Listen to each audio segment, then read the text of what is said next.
Here's my Simon Says game project. For more information about it, you can always go to tiny.akrobotnerd.com, where you'll find more information about this project, along with a handful of other projects that also use the ATtiny family of microchips. Uh, the thing I like about this project is that it's something students get to solder together themselves. So they get a blank printed circuit board that I've designed, and then they solder all these components to it.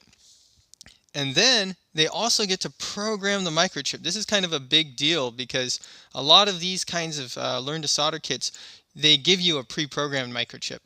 But not in this case. This is something that the student actually has to program. So, or can program, and it's relatively easy to do.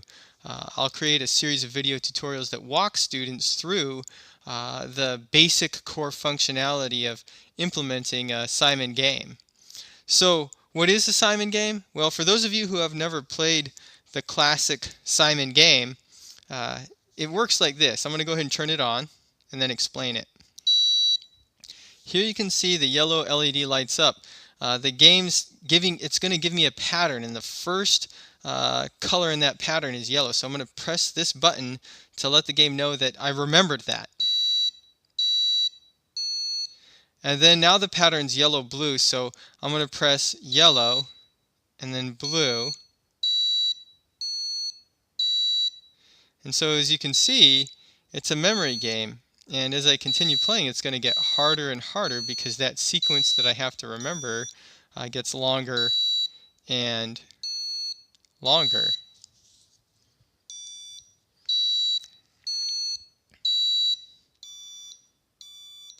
Now I'm going to go ahead and pretend that I actually forgot the sequence, and I'm going to press this one, this green one.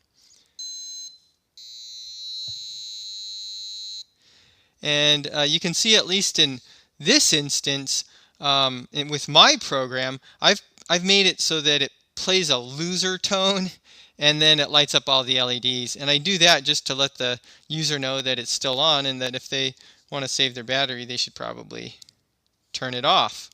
Another cool thing about this project is that there's room for a lot of creativity. So you could play a different tone, or you could signal the end of the game in a different way if you want to.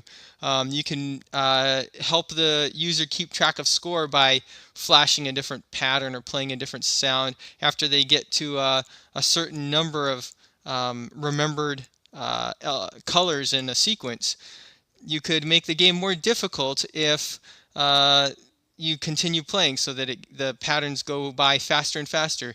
It's all up to you. I encourage you to go ahead and build this program, follow the tutorials, and then make it your own. Implement some extension activities to really make it the way you want it to be.